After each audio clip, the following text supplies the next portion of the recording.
சிவனின் காலத்திற்கு பிறகு முதல் தமிழ்ச்சங்கம் வேறு பல சித்தர்களின் தலைமையில் காலங்காலமாக இயங்கின. இது குமரிக்கண்டம் நீரில் மூழ்கும் வரை பல்லாயிரக்கணக்கான ஆண்டுகளாக தொடர்ந்தது. இந்த இடைக்காலத்தில் ஆடை நெய்தல், பன்னிசை, புவி அளவையியல் போன்ற எண்ணற்ற விஞ்ஞானங்களும் தொழில்நுட்பங்களும் கலைகளும் உருவாகின. இந்த கூடுதல் விஞ்ஞான செய்திகள் உப நிகழ்தம் என்ற இலக்கிய தலைப்பில் பதிவு செய்யப்பட்டன. உப என்றால் கூடுதல், நிகழ்தம் என்றால் நிகழ்வுகள். முதன்மை நிகழ்வுகள் என்பன சிவனின் காலத்தில் நிகழ்ந்தவை. அவையே வேதங்கள் என்ற பெயரில் உள்ளன. சிவன் காலத்திற்கு பிறகு உருவான அனைத்து வகை கலை கண்டுபிடிப்புகளும் உப நிகழ்வுகள் என்று அழைக்கப்பட்டன.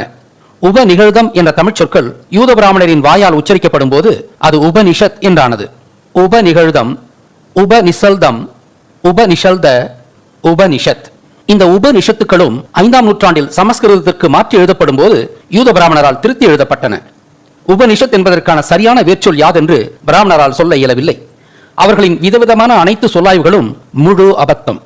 சுருக்கமாக சொன்னால், சிவன் முதல் தமிழ்ச்சங்கத்தை தொடங்கினார். இது பேரழிவு வரும் வரை பல ஆயிரம் ஆண்டுகள் தொடர்ந்தது. இயற்கை பேரிடரோடு முதல் தமிழ்ச்சங்கம் நிறைவேறியது. சிவன் தமிழுக்கு படையெழுத்துக்களையும் முதல் கட்ட மொழி இலக்கணத்தையும் பல தமிழ் சொற்களையும் சொற்களை உருவாக்கும் வழிமுறைகளையும் கண்டறிந்தார். அவர் பல விஞ்ஞான தொழில்நுட்பங்களை உருவாக்கி அவற்றை வேதம் என்ற பெயரில் பதிவு செய்தார். அவரது காலத்திற்கு பிறகு பல சித்தர்கள் முதல் தமிழ்ச்சங்கத்திற்கு தலைமை தாங்கி பல புதிய கண்டுபிடிப்புகளை செய்தனர். இவை கூடுதல் நிகழ்வுகள் என்ற பொருளில் உப நிகழ்தம் என்று அழைக்கப்பட்டு அதுவே சமஸ்கிருதத்தில் உபனிஷத் எனப்பட்டது. 10,000 ஆண்டுகளுக்கு முன்பு நீரூழி ஏற்பட்ட பிறகு எஞ்சிய குமரி பகுதியில் ஒரு புதிய ஆளுமை தோன்றியது. அந்த ஆளுமைதான் முருகன். அவர் இலங்கையில் தோன்றினார். அவர் தமிழ்ச்சங்கத்தை தொடர வேண்டிய இன்றியமையாத தேவையை உணர்ந்தார். ஆதலால் அவர் 2ஆம் தமிழ்ச்சங்கத்தை தோற்றுவித்தார். 2ஆம் தமிழ்ச்சங்கம் முருகனால் பல பங்களிப்புகள் மனித சமூகத்திற்கு ஆற்றப்பட்டது. அவர் விவசாய தொழில்நுட்பத்தை கண்டறிந்தார்.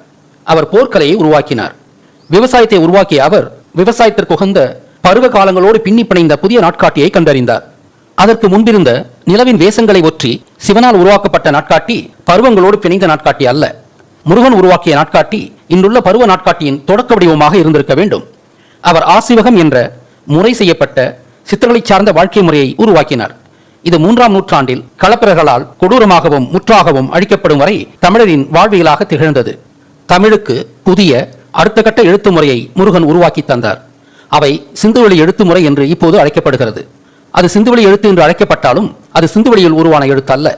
முருகனால் இலங்கையில் உருவாக்கப்பட்ட இந்த எழுத்து முறை சிந்துவெளிக்கும் பரவியது, அவ்வளவே. இந்த விடயம் சிந்துவெளி எழுத்து சம்பந்தமானது என்பதால் இனி அதை பற்றி மட்டும் விவாதிப்போம்.